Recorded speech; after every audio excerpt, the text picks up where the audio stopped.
Saturday, August 2nd at 4 or 5 p.m. Eastern, Colombia versus Brazil. They're going to be squaring off for the Copa América Femenina title. How did these teams get here? Maybe it wasn't as easy for Colombia as it was for Brazil. Colombia coming off of a semifinal penalty kick shootout against Argentina. They advanced 5-4. Brazil making some pretty quick and easy work against Uruguay. 5-1 in the semifinals for that one. So we've got the matchup that so many of us thought that we were going to get a repeat of two of CONMEBOL's finest in Colombia versus Brazil. When we're looking at these two teams, Jordan, you have an ultimate winner in this one and why? Oh my goodness. So we're going straight for winners. Yes. This is going to be, I hope this is as good as a game as we think it could be. It was different in the group stage, right? With the Lorena red card. And so Brazil defending well, down a player for a lot of that game.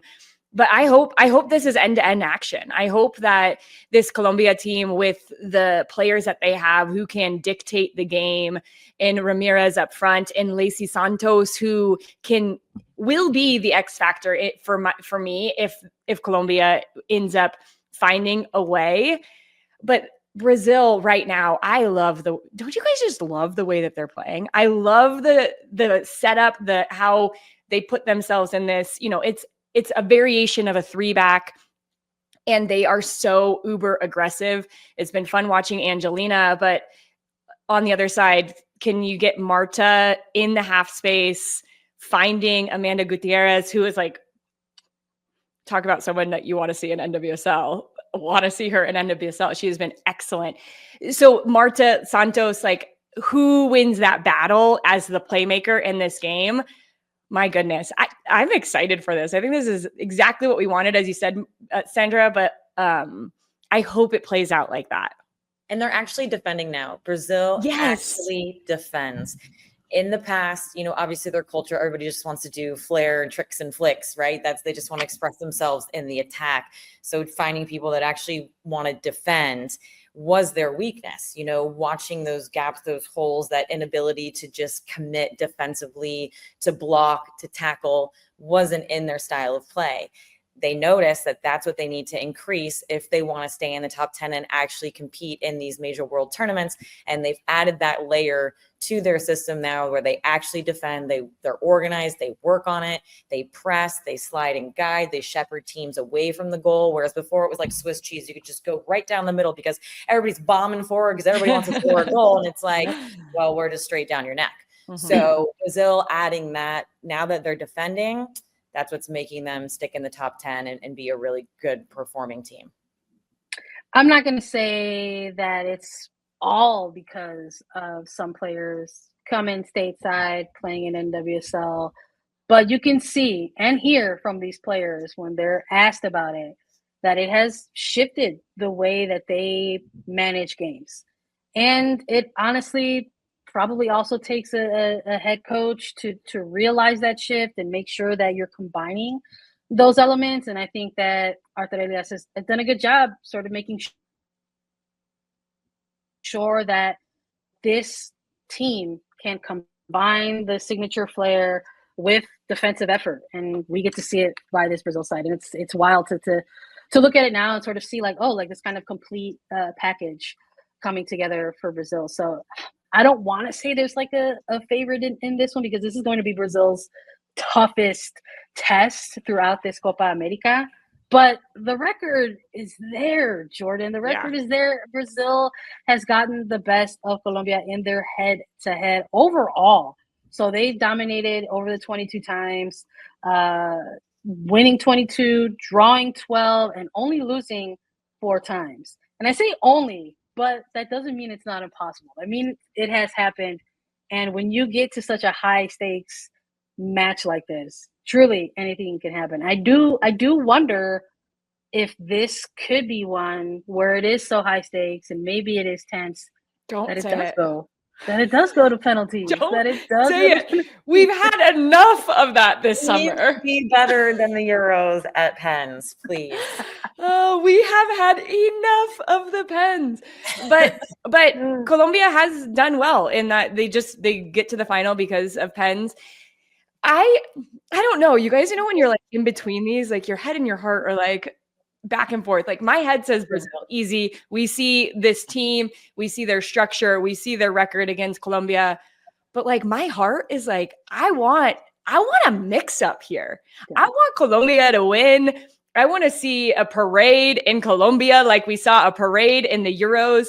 And for me, that has been the thing that I maybe most disappointed with this tournament, Sandra, is we're talking about all the things that we shouldn't be talking about. We're not talking as much about what's happening on the field. We're talking about what's happening off the field.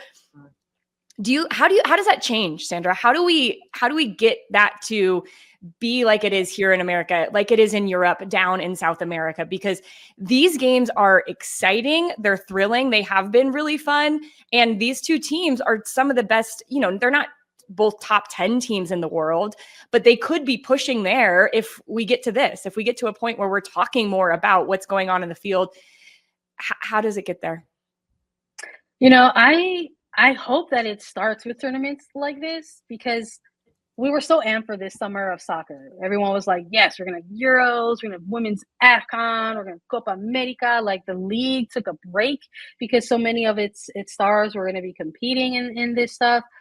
And yet when we did these check-ins for some of the other tournaments outside of Euro, whether it was AFCON or Copa America, we constantly found ourselves having to like revisit some of these very annoying things. I got to shout out Lori Lindsay, because like Lori, when we were doing these check-ins, said that specifically. It was like, it's boring.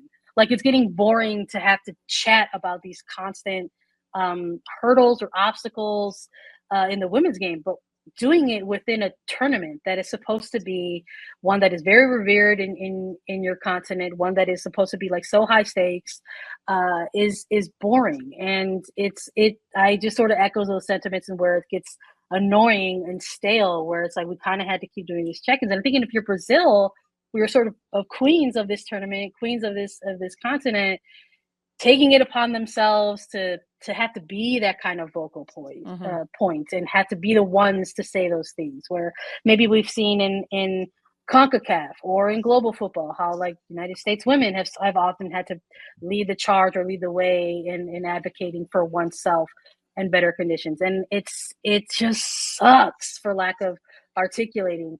It just sucks to have to do that or have those conversations within tournaments that are supposed to be represented at the highest level. These are major key tournaments for these nations, for these footballing federations. But to be fair, we have to start somewhere. And we did it also here in America. Like building a league was not easy. Building the respect that women's football was not easy. And it didn't happen overnight. I mean, it felt like Groundhog Day, the same story over and over again. And you just had to keep believing, committing to the cause, staying the course, and knowing that one day it will pay off and it will turn over. Yeah. And it takes time. And unfortunately, those other countries are behind ours. But we started that wave that will continue to change the globe of getting women's football to where it's at. But it's just so hard to watch other countries suffer when we have already made it. And we're like, oh, come on, Yeah. And I don't think it's, even on the players, because like we have these incredible examples of players speaking out. I mean, you've got the legend in Marta putting her name and face on it. Like, I wish we didn't have to do this. Other teammates, whether it was like Ari Borges or like Caroline, like tapping in and echoing those sentiments.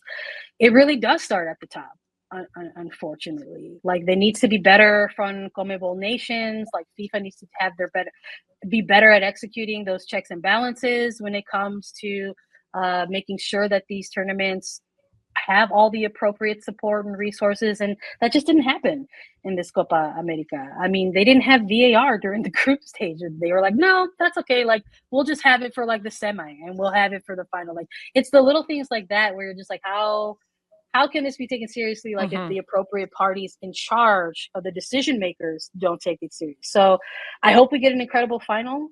I hope maybe we do. Maybe we do get an upset, because if Colombia does deliver this upset, it would be iconic. It would be like history making. And if they do get this upset, it has to be celebrated in those ways, like with parties in the streets or celebrations and parades. So we'll see. We'll find out Saturday, baby. We're gonna find out Saturday. We're gonna not only find out Saturday, we're gonna find out if the chat was correct, because of course we ran a poll. We love to poll the audience here, and they think that despite all the cool history making that could potentially be in play, they still think Brazil's going to take this one. 75% say that Brazil is going to take it once again over Colombia, that they're going to remain queens of CONMEBOL. We'll see.